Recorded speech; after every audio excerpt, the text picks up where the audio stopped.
Bienvenidos una vez más a Raíces, qué bueno tenerte aquí, qué bueno compartir contigo en este espacio que busca profundizar en las verdades de nuestra fe, un espacio donde queremos indagar sobre esas cosas que damos por sentado, pero que usualmente no le prestamos mucha atención porque son vitales para nuestro crecimiento en la fe.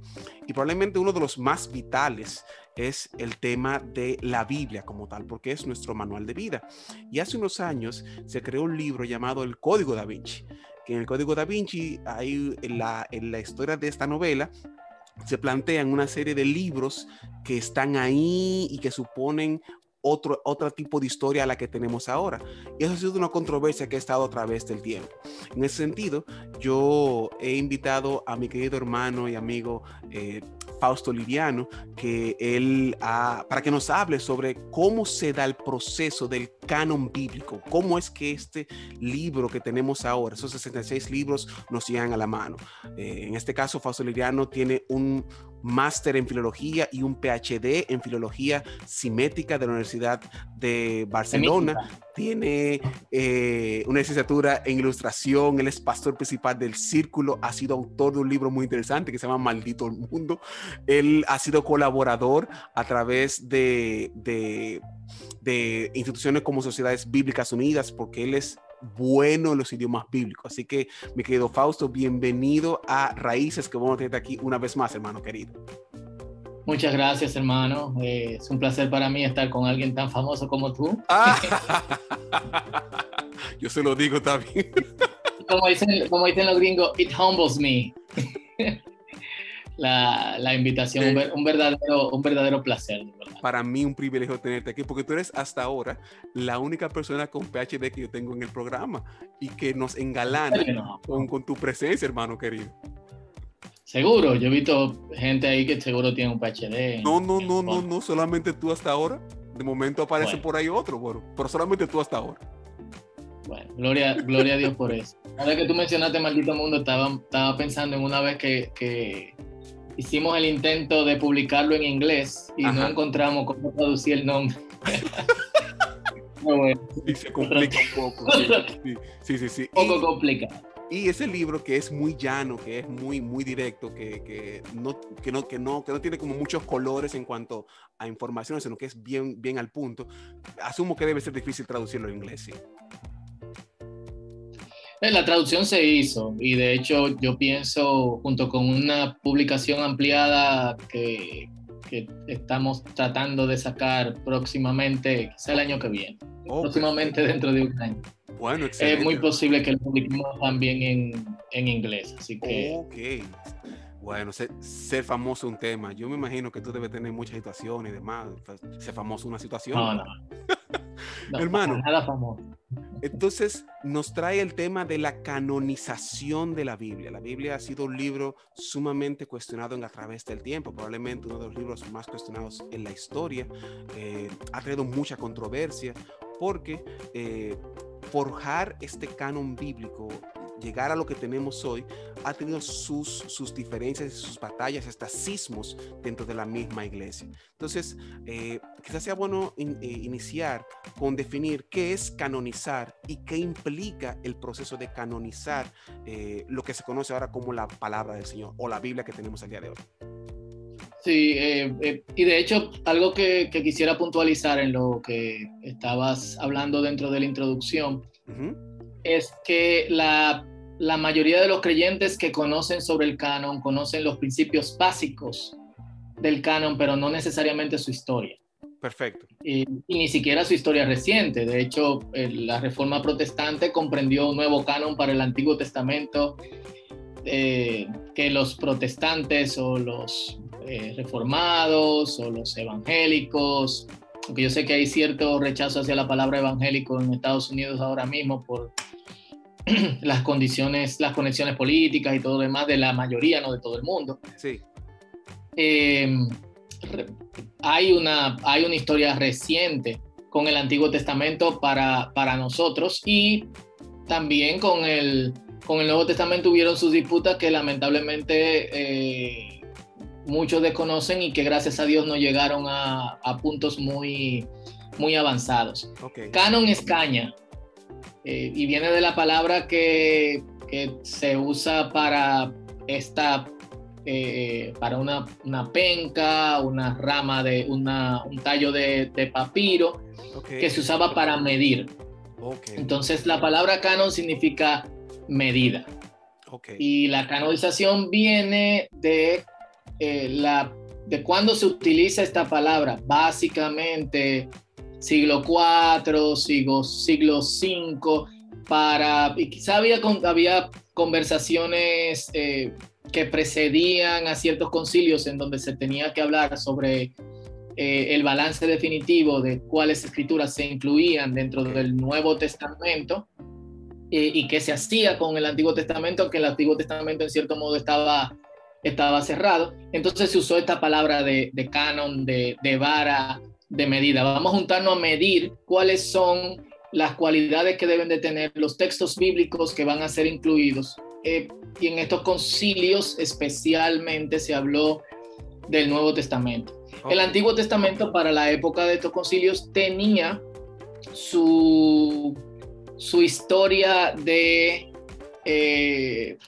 digamos, dos tradiciones: la tradición hebrea y la tradición griega. Y en la tradición griega, la traducción de la Septuaginta, se incluían libros que no aparecen en la Biblia hebrea hasta el día de hoy, pero que los judíos griegos sí conservaban como parte de sus estudios y de su liturgia. Cuando digo judíos griegos, eso va a incluir en el siglo primero, principios del siglo segundo, cuando ya la iglesia empieza a ser mayormente representada por gentiles.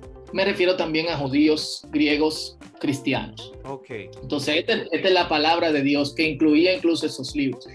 Y supongo, aunque no tenemos muchos datos, y aunque conozco del tema, debo decir que no es mi campo de expertise, no soy experto en canon bíblico. Eso no se discutió, y la evidencia que tenemos con respecto a esto es que las iglesias cristianas continuaron usando y continúan usando los libros deuterocanónicos. Okay. hasta el día de hoy. Okay. Los protestantes hasta el siglo XIX, aunque hay algunas tradiciones protestantes que todavía incluyen estos libros. Entonces, perdona que te interrumpa. Entonces, vamos a ir poniendo como las cosas como en orden. Hay dos tradiciones. Una asume la famosa Biblia hebrea, que contiene un cierto número de libros, que usualmente son los 39 que conocemos ahora del Viejo Testamento, y tenemos entonces la Septuaginta, que es la versión griega de ese canon, que es el primero que tenemos. En esa Septuaginta tenemos unos libros distintos, que algunos son 7, 8 libros, no recuerdo bien, en donde estos libros, aunque no estaban dentro del canon hebreo, fueron utilizados por cristianos dentro del primer y segundo siglo, y fue avanzando y se aceptaron como buenos y válidos, aunque no estaban dentro del canon hebreo original. Por ahí es que va el asunto, ¿cierto? Estaban dentro del canon hebreo. La razón por la cual aparecen dentro de la traducción es porque habían tradiciones hebreas que se apropiaron de estos libros. De hecho, en los rollos del Mar Muerto aparecen algunos de estos libros en griego y en hebreo. Lo cual resulta interesante. El problema que hay con la mayoría de estos libros es que nosotros no tenemos a mano la versión hebrea. Entonces no podemos decir es una traducción, y por tanto tampoco podemos decir lo contenía la Biblia hebrea en un principio. Entonces, digamos que judíos, griegos, prosélitos mantenían eso como parte de su tradición, y los judíos que conservaban solo la Biblia hebrea lo respetaban. El judaísmo no es tan monocromático como muchas personas piensan. El judaísmo asume diferentes posturas de interpretación. Oh, Y interesante. dentro de esas diferentes posturas de interpretación, también hay diferentes posturas con respecto a ciertos libros que se respetan entre, entre ellos. Y probablemente si el cristianismo no hubiese hecho el detour que hizo hacia los gentiles de forma tan drástica en el finales del siglo I, principios del siglo II, nosotros quizás hubiésemos sido una rama del judaísmo respetada. Eso es una opinión muy, muy controversial, pero estudiosos del judaísmo te podrían corroborar. Okay. Entonces, eso es importante. Y algo que nosotros tenemos que considerar también es que nosotros de este lado del mundo solamente conocemos dos tradiciones cristianas, o que podemos llamar cristianas, la tradición católica y la protestante, y en algunos casos la ortodoxa. En el caso de República Dominicana no tenemos iglesias ortodoxas, pero yo sé que en Cuba y en otros países del Caribe sí hay, en Estados Unidos, y cada uno tiene una tradición diferente en cuanto a canon del Antiguo Testamento. Pero también tenemos la iglesia armenia, la iglesia siria, y cada una de esas iglesias conservan también su canon, la iglesia cóptica egipcia. Y porque nosotros no somos influenciados por ellos en cierto modo, y no cabe dentro de la discusión ni siquiera de la reforma protestante, no cabe dentro de la temática que vamos a estar hablando hoy, pero si te gusta estudiar y profundizar en ese sentido, es bueno también verlas porque participaron dentro de los diferentes concilios o sínodos que tomaron la decisión de canonizar las escrituras. Es cierto. Entonces, partiendo de eso, Fausto, entonces, ¿cuál fue el criterio que se utilizó para elegir los libros finales? Porque tú me estás hablando de que hay, primero, el tema de que los judíos no son monolíticos en el término de que es una sola rama, sino que se pueden trifurcar o cuatrifurcar en diferentes líneas de pensamiento, y con el tema de la inclusión o exclusión de esos libros se puede crear todo un tema, y por eso se dan los concilios. Entonces, ¿cuál fue el criterio que se utilizó para elegir estos libros finales? Ok, primero hablemos del Antiguo Testamento, ¿te parece? Sí, cómo no. Nosotros desconocemos, con eso digo que solamente podemos en cierto modo especular, aunque la tradición pone aquí o allá pistas de cómo pasó el proceso.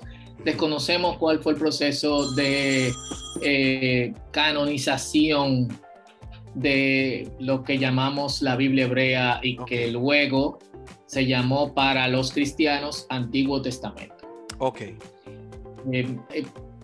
Creemos que fue un proceso bien orgánico, en el que quizás pre-exilio habían algunos, la Torá era obviamente los 5 libros que llamamos 5 libros de Moisés, eran obviamente una autoridad. Hay gente que descartan esto porque después del historicismo crítico se considera que hay diferentes etapas de la formación de la Torá y que son mayormente post-exílicas. Pero nosotros tenemos evidencia de escrituras pre-exílicas en paleo-hebreo, es decir, en un hebreo escrito en caracteres originalmente hebreos, no en los caracteres arameos que tenemos hoy en el hebreo, que tienen una conexión, como lo es la carta del segador, que tienen una conexión con el Deuteronomio, o con leyes que aparecen dentro de Levítico. Entonces hay una evidencia pre-exílica de la Torá, de lo que nosotros llamamos, por influencia de la traducción griega del Antiguo Testamento, Pentateuco. Y aquí y allá hay ciertos libros que probablemente se consideraban también autoritativos, aunque quizás en una menor escala, probablemente Jueces, parte de Primera y Segunda de Samuel. Recordemos que estos libros están en formación preexílicamente, por lo que se cree que quien finalmente le da este tono de cierre a estos son los libros que nosotros vamos a mantener en la tradición judía como autoritativos es Esdras. Ok. Y Esdras es post-exilio. Exactamente. Entonces se cree que Esdras recopila estos libros, es autor incluso o finalista de otros libros que terminaron post-exílicamente, pero que se cree que iniciaron escribiéndose antes del exilio, y cierra. Ok. Y mucha evidencia o algo que pudiese ser una evidencia en este sentido es que todos estos libros están incluidos en lo que posteriormente será la traducción griega del Antiguo Testamento. Ok, perfecto. Así que no es una cuestión reciente o del primer siglo o del primer siglo antes de Cristo que se cerró este canon. La Septuaginta, que es la traducción griega del Antiguo Testamento, nos dice, ok, esto tiene ya bastante años, y el hecho de que haya una necesidad de hacer una traducción de esos libros y de otros libros que se incluyeron o se tradujeron, que eran importantes para los judíos en el exilio, pero en tierras de habla griega, okay, se incluyera. Entonces, este es con respecto al Antiguo Testamento. Sí. Para el primer siglo, estas dos tradiciones conviven juntas. Ok. Y lo que se cree, y creo que valga la redundancia con mucho peso, es que los libros griegos ser de tanta influencia para los cristianos, que ahora mayormente son helenistas o de habla griega, que es algo, nosotros por ejemplo decimos Hechos de los Apóstoles, sí, pero es Hechos de los Apóstoles hasta el capítulo 12. Después del capítulo 12, 13, tú empiezas a ver que se va hacia cómo se formó la iglesia cristiana en el resto del mundo romano. Y básicamente entonces, se centra en dos grandes personajes, que son Pedro y Pablo, es decir, que ni siquiera habla de todos los discípulos, sino que va como, pone esta imagen grande y la va poniendo pequeña y luego se centra solamente en Pablo. Exactamente. Y lo que te dice como, ok, es el detour, el desvío que hace, no digo desvío en una forma negativa, sino hacia donde el Señor quiso que se dirigieran las cosas. Cierto. Los judíos, obviamente, esto es hipótesis, pero probablemente muy fundamentada, porque hay prueba de que los judíos usaban estas escrituras antes del primer siglo de nuestra era, en el primer siglo de nuestra era y probablemente en el principio del segundo siglo, para desconectarse totalmente de quienes son cristianos. Entonces, esta tradición de escritura griega pasa para ellos y asumen solamente la Biblia hebrea. Pues tenemos que tomar en cuenta que el griego era la lengua franca. Exactamente. Y obviamente muchos de estos judíos, que el hebreo era su lengua junto con el arameo, pero era mayormente una lengua litúrgica, no totalmente, pero después nos tocará hablar de historia del hebreo bíblico, hablaban griego, quizás más que otras lenguas. Así que dependían de estas escrituras. Entonces, en ese sentido, cuando Pablo cita cualquier escritura del Antiguo Testamento, entonces, ¿cuál de las dos ediciones él usualmente está citando? Como escribe en griego, cita la Septuaginta. Lo mismo pasa con Pedro. Y Pedro es el apóstol de la iglesia en Jerusalén, que luego se mueve a Roma.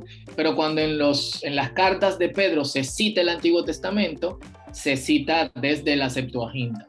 En ambos casos, con pequeñas variantes, que puede ser por ciertas libertades, los estudiosos de estos casos no están seguros, o que pudiese ser porque conservaban una variante de ese texto griego que nosotros no tenemos al día de hoy. Entonces, partiendo de eso, antes de la canonización final de lo que tenemos ahora como la palabra de Dios, ¿cuál era la fuente de autoridad para los cristianos? Es decir, ya que se da esa división marcada entre judíos, gentiles, es decir, entre judíos y cristianos como tal, que ya hay esa separación.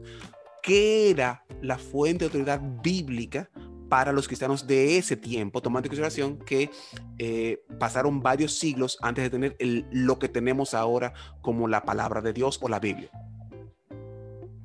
Mira, tu pregunta aplica para los primeros 120 años de la iglesia, porque hay pruebas del segundo siglo de un Nuevo Testamento. O sea, aunque no hay un canon cerrado, hay un consenso implícito entre las iglesias de cuáles son los libros autoritativos.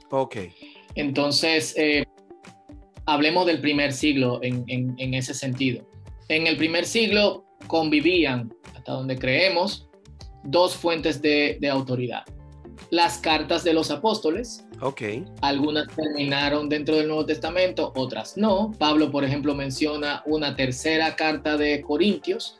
Cuando digo tercera es otra carta, no necesariamente una, dos, y la tercera en número que nosotros no la tenemos. Le menciona, creo que a los tesalonicenses o los colosenses, una carta a la Odisea, y les dice, la carta que yo les envío a ustedes, envíenselo a la gente de la Odisea, y lean ustedes la carta de la Odisea. No tenemos esas cartas.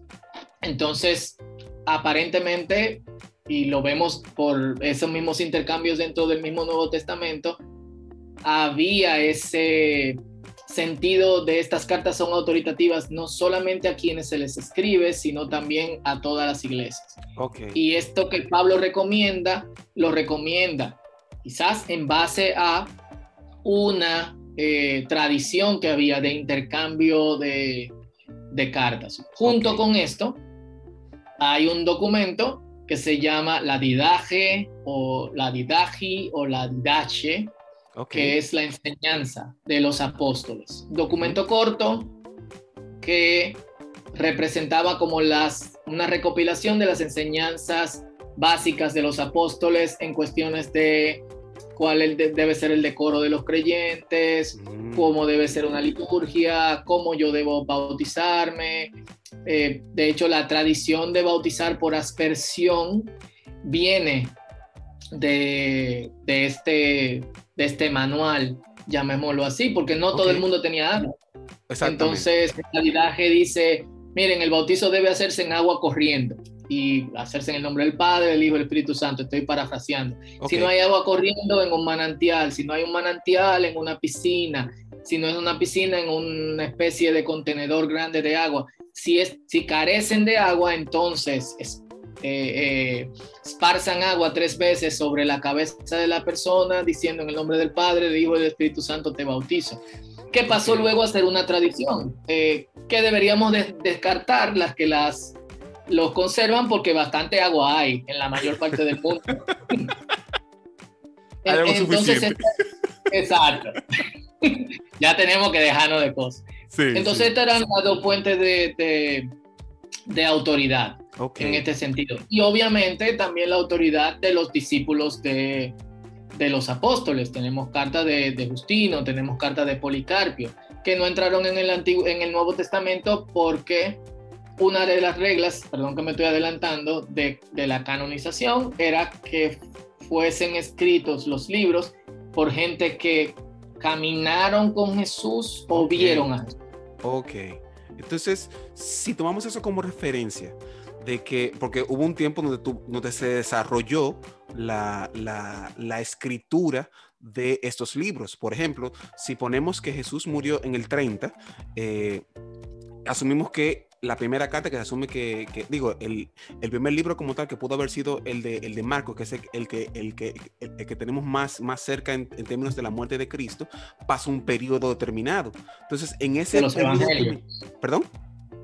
El primero de los evangelios. Sí, exactamente. Entonces, si tomamos ese periodo de tiempo entre la muerte de Jesús y el libro de Marcos, entonces en ese periodo, y aún mientras se van formando los demás, porque Juan pudo haber sido en el 90, en ese periodo, la Biblia era entonces la Septuaginta para los cristianos, lo que significa entonces que la gente podía encontrar salvación a través del Antiguo Testamento solamente. Sí. Que nosotros tenemos que entender primero, cuando Pablo dice, toda escritura es inspirada por Dios y útil para enseñar, para redarguir, para instruir en justicia, etcétera, para los que no lo sabemos en Reina Valera, lo dice del Antiguo Testamento. Ok, exactamente. ¿Entiendes? Él lo está diciendo del Antiguo Testamento y en eso tenemos que estar claros. Pero Perfecto. una cosa también en la que nosotros debemos estar claros, tanto del Antiguo Testamento como del Nuevo Testamento, es que estamos hablando de culturas altamente orales. Ok. Entonces, para nosotros, algo autoritativo es esencialmente escrito, porque somos hijos de las escrituras, aunque nos estamos moviendo ya a una cultura post-literaria. Sí. Tú lo ves en el auge de los audiolibros, por ejemplo. Mucha gente te dice, leí 12 libros este mes. ¿Lo escuchó? No lo leyó. Pero los audiolibros... Se escucha bonito. Se escucha bonito, leí 12. Es cierto. Algo, sí, chulísimo. Hay gente que lee en 20. Los audiolibros incluso destronaron los libros digitales. Los libros digitales no han tenido el auge que se esperaba porque la gente o escucha libros o los sigue leyendo en papel. Ok. Obviamente se cree que nosotros vamos hacia esa posliteralidad. Ok. Por la facilidad que tenemos de grabar palabras en audio. Exactamente. Entonces, antes Dios habla de su palabra, incluso antes de que haya palabra escrita. Oh, exactamente. Y tenemos que entender que la palabra de Dios precede la escritura. Cierto. Y pasa lo mismo con el Nuevo Testamento. Entonces, ¿qué estamos discutiendo cuando discutimos de canon? Aunque esto parece ser altamente filosófico, es real. Estamos discutiendo el cierre de lo que quedó escrito. Exactamente. Cierto. ¿Entiendes? Y solamente lo que el Señor permitió que quedara escrito. Jesús dijo muchísimas cosas. Exactamente. ¿Y Juan no todas quedaron grabadas? Juan lo dice que, exactamente. que se escribe a todo lo que pasó de Jesucristo, imagínate cuántos libros fueran.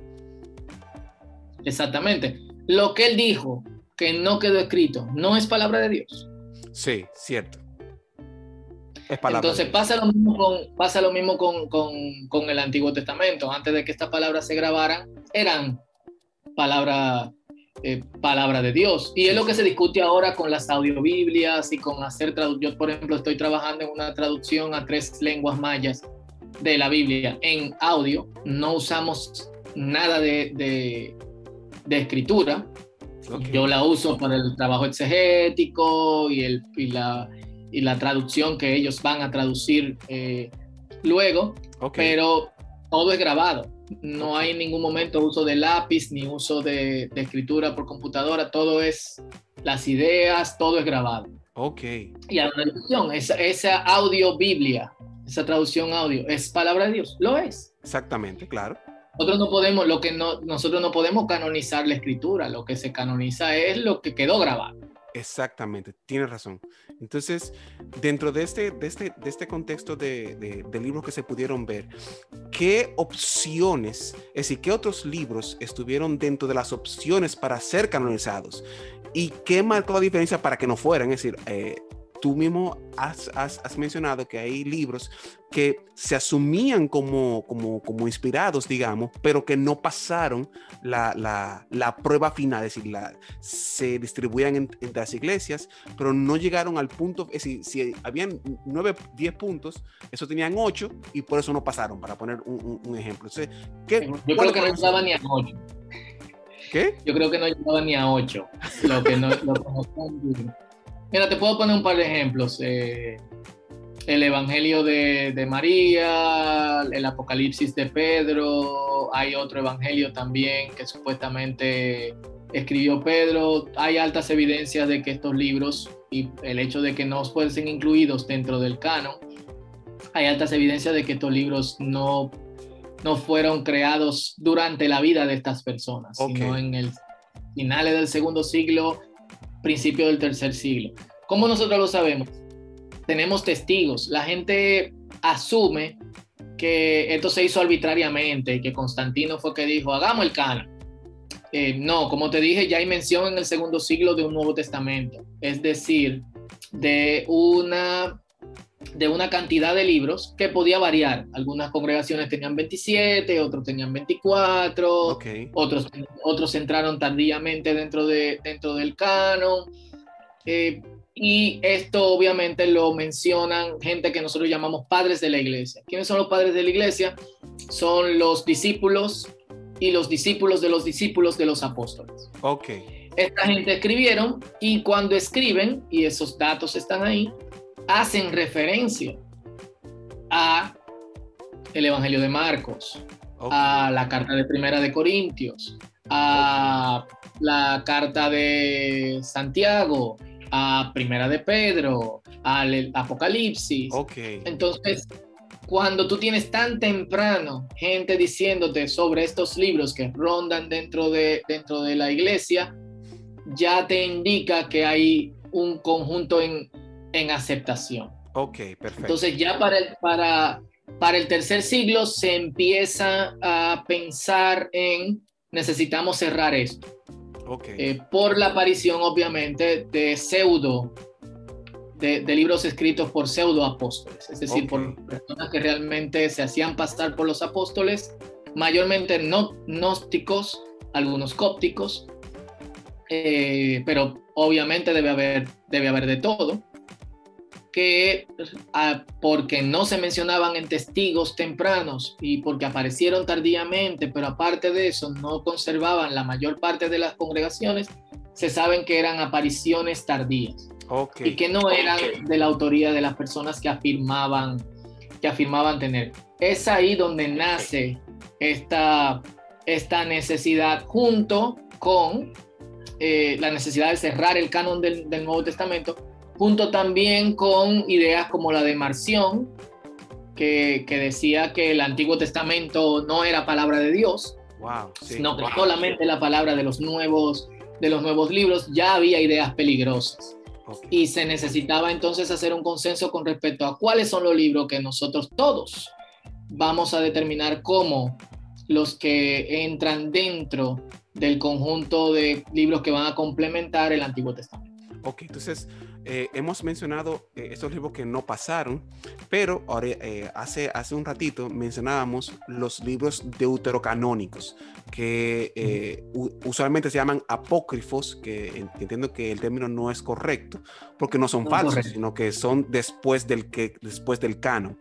Entonces, partiendo de esto, y tú mencionaste que aún hasta la Reforma, que estamos hablando de 1517 en adelante, esos libros existían, estaban vigentes y eran aceptados. ¿Cómo entran estos libros dentro de la meganarrativa de la fe? Es decir, ¿son confiables? ¿Puede un creyente acceder a ellos y asumirlos como que pueden enseñar, pueden dar doctrinas? ¿Cómo podemos abordar el tema de los deuterocanónicos dentro de la fe en la actualidad? Es una pregunta muy interesante y creo que atinada. Primero, deuterocanónico es segundo canon. Exactamente. Entonces, este segundo canon es el canon lo que el canon se llamó final. canon. Del canon. Para los judíos no hay un canon, sino estas son las escrituras, ya. Exactamente. Que nosotros llamamos canon por lo que sucedió después con el Nuevo Testamento. Entonces, estos libros son considerados sagrados por la primera iglesia. Y por más que nosotros luchemos con que suenan algunos son raros, otros son como medio sospechosos, esa es la realidad. Y no se pusieron en discusión hasta mucho tiempo después. ¿Entienden? Cuando se empieza a entender que para traducir la Biblia necesitamos tener el conocimiento del hebreo. Y para tener el conocimiento del hebreo tenemos que acercarnos a las personas que hablan hebreo. Y para acercarnos a las personas que hablan hebreo, ¿cuáles son? Rabinos, estudiosos que todavía conservan la lengua en sus prácticas personales y también en su liturgia. Entonces son esta gente que empiezan a agregar sospechas sobre estos libros, pero cuando esas sospechas aparecen ya el canon de cualquiera de los concilios cristianos está cerrado. Entonces, estas sospechas se reflejan en la Reforma. Y se reflejan en la Reforma porque algo que nosotros tenemos que admitir es que la Reforma está influenciada por el humanismo. Cierto. El humanismo en su versión tardía es despreciable, pero en su versión temprana era altamente religioso. Tenemos Erasmo de Rotterdam, que es una imagen, el papa del humanismo. Sí. Pero su Textus Receptus es esencial para las traducciones que vienen luego de Martín Lutero y de otros que tradujeron Tyndale. Tyndale es Inglés. mucho antes, inglés, pero para los que tradujeron la Biblia después de la Reforma esto era esencial. Sí. Entonces, el humanismo obviamente ve con ciertos ojos críticos algunas cosas, y es la razón por la cual nace el Textus Receptus, que es una versión crítica inicial de diferentes manuscritos que se tenía a mano. Entonces, para decirlo de forma simple, mucho más complejo que eso. Entonces, a los reformadores ver que con ojos de humanistas, y para algunos esto puede ser un pecado, pero tenemos que hablar de la realidad histórica. Claro. El Antiguo Testamento, entonces tienen que decir, ¿qué hacemos con estos libros? Si los judíos lo rechazan, nosotros deberíamos de conservarlo. Obviamente estoy simplificando. Sí, claro. Y es así como se conservan porque no se llegó a un acuerdo. Y creo que Martín Lutero lo pone en el centro, puedo equivocarme con respecto a esto, entre lo que nosotros tenemos como Antiguo Testamento y Nuevo Testamento. Probablemente ahí fue que se le llamó Deuterocanon. Y Calvino decide que debe de estar al final. Puede ser viceversa. Ahora mismo, disculpen, no recuerdo. ¿Cómo salieron estos libros? Antes respondo tu pregunta. Hay algunos de estos libros que son sumamente importantes. Primera, segunda, tercera de Macabeos, incluyendo a los judíos. Son una fuente histórica importante. Hay otros libros que son sumamente raros, como Tobías, como el Esther griego, como Bel y el dragón, que tienen cuestiones que son sospechosas. Y hay otros libros que son también útiles, como Sabiduría, Eclesiástico, que también son levemente usados por los judíos en una que otra cosa. Entonces, eso es como, yo creo que para nosotros que no los conservamos dentro de nuestro canon, son libros de alta referencia histórica. Perfecto. No te pudiera decir así. Entonces básicamente usamos estos libros no como fuente doctrinal, más que como punto de referencia para entender el contexto, por ejemplo, del mismo tema de los macabeos, que ya que hay un periodo importante donde se conoce que no hay inspiración, esos libros contextualizan ese periodo particular en donde pudiéramos entender cosas que pasaron dentro de ese contexto, ¿cierto? Exactamente. Y si tú, por ejemplo, ahora con herramientas como Accordance o Logos, el desaparecido BibleWorks, que creo que lo están tratando de resucitar.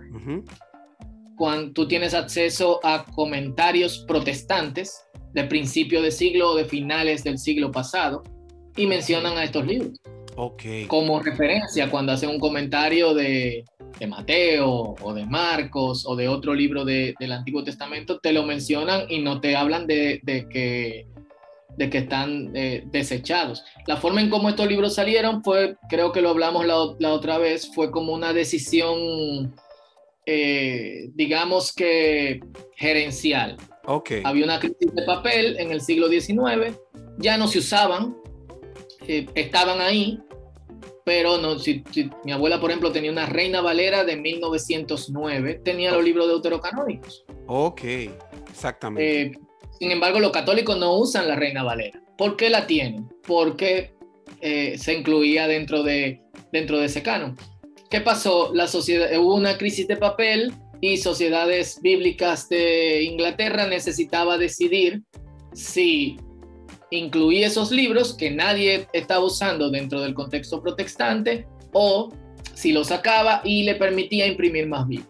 Ellos decidieron sacarlo.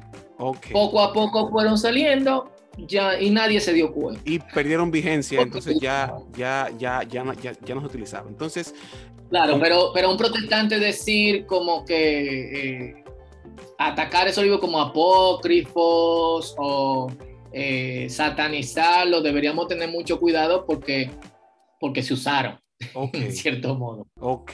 Entonces, Fausto, ya vimos que el canon se cerró, pero mencionamos que hubo interacciones de Pablo con la misma iglesia de Corinto, en donde se intercambiaban corresponsales, epístolas. Entonces, si el canon está cerrado, si hipotéticamente encontramos estas cartas de Pablo que envió, o si encontramos, por ejemplo, que hay algún otro discípulo que escribió, ¿pudieran entrar en el canon actual o ya definitivamente ya no hay otra opción para que entre un libro más?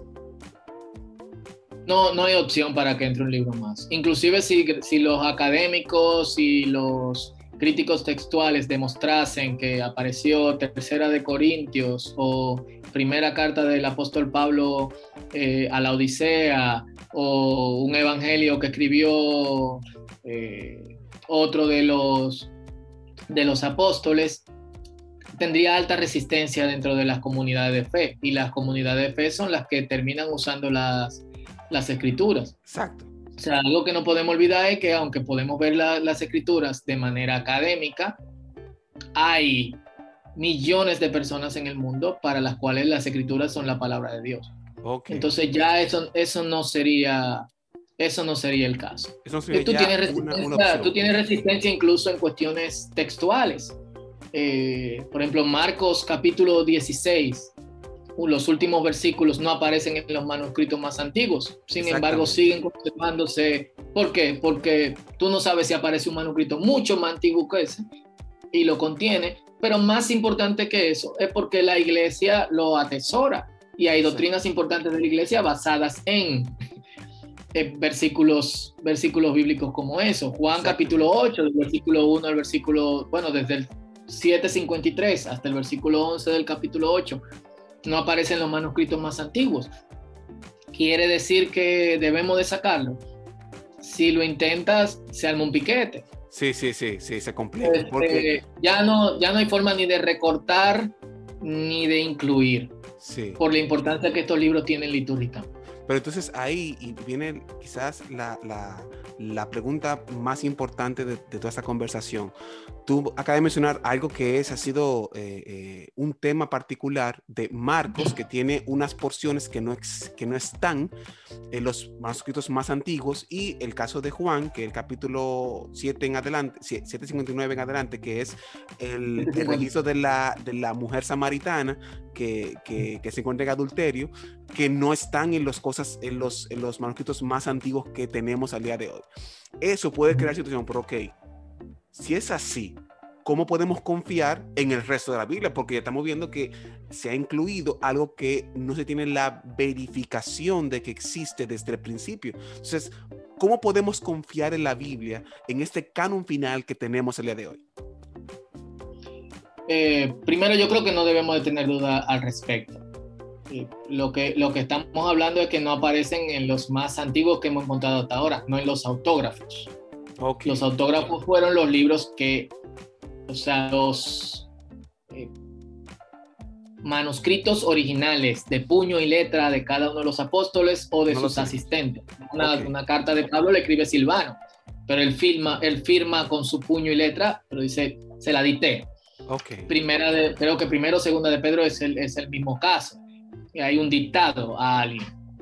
Entonces, nosotros tenemos que entender que eso está basado en manuscritos más antiguos, no en autógrafos. Okay. Y hasta que no tengamos los autógrafos, no podemos tomar una decisión final. Okay. Lo segundo es que tenemos los testigos. Nosotros no podemos desechar la historia de la iglesia ni la escritura que precedió inmediatamente a los apóstoles en el estudio de las escrituras ni de la crítica textual. Okay. Lo tercero, es que hay una ciencia que se llama crítica textual, y la crítica textual tiene parámetros, y esos parámetros determinan si un libro es verídico y aceptable o no. Entonces hay reglas convencionales de la crítica textual: cantidad de manuscritos o copias, la cantidad de años que pasaron desde el autógrafo, es decir, desde el escrito original hasta la copia más antigua que tenemos, o sea, cuál es lo más cercano. Y esas dos cosas que para mí son las principales, hay una tercera que no voy a mencionar, esas dos cosas, el Nuevo Testamento y el Antiguo Testamento, batean jonrón con respecto a cualquier otro libro antiguo que consideramos que es de la autoría de la gente que decimos que fueron sus autores y no están en duda. Okay. Aunque siempre va a aparecer un académico que va a dudar de la vericidad. Sí, claro, siempre hay uno que es un genio, que siempre encuentra las cosas que uno no encuentra. Especialmente ahora cuando si tú das clase en una universidad y quieres seguir avanzando, tienes por lo menos que escribir 3 artículos al año. ¿De qué tú vas a escribir? Exacto. Déjame ver si está libre. Tenemos que hablar la verdad. Y pasa incluso en las mismas cuestiones que estamos ahora mismo con el coronavirus. Sí. Se usa mascarilla, no se usa mascarilla. Hay cientos de estudios, pero es porque la gente necesita escribir.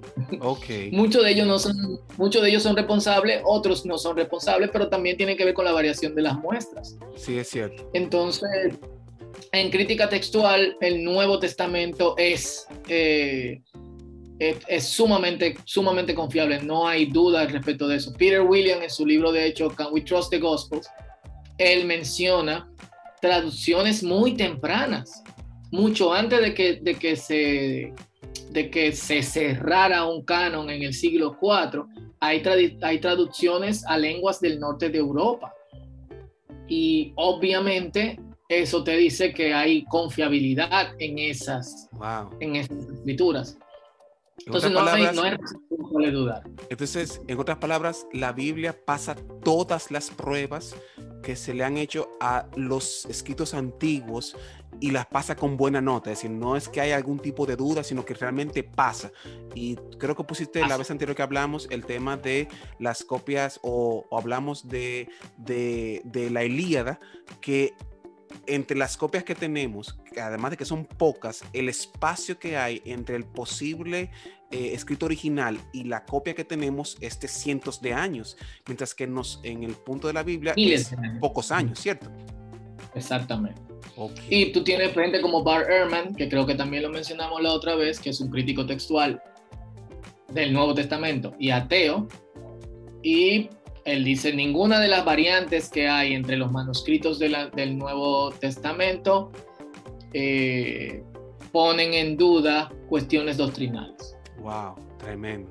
Cuando un ateo te dice eso es porque está siendo responsable científicamente. Cierto. Bueno, entonces, Fausto, de verdad, muchísimas gracias por haber estado en Raíces. Tenerte aquí es no, gracias a ti, delicia, para mí, hermano. Conversar con gente famosa de vez en cuando. No sé de qué tú estás hablando, de verdad, no sé, decir, como que no entiendo. De verdad, hermano, muchísimas gracias por haber estado en Raíces. Es para mí un privilegio tenerte, hermano. Y como te dije la otra vez, lo cumplí, te invito otra vez y te pongo una vez más la invitación de que tenemos que volver a juntarnos con otro tema interesante. ¿Qué te parece? Claro que sí, brother. Bueno, pues entonces a ustedes que nos miran, gracias por estar en Raíces. Un abrazo. Nos vemos en el próximo episodio de Raíces. Hasta la próxima. Bye, bye.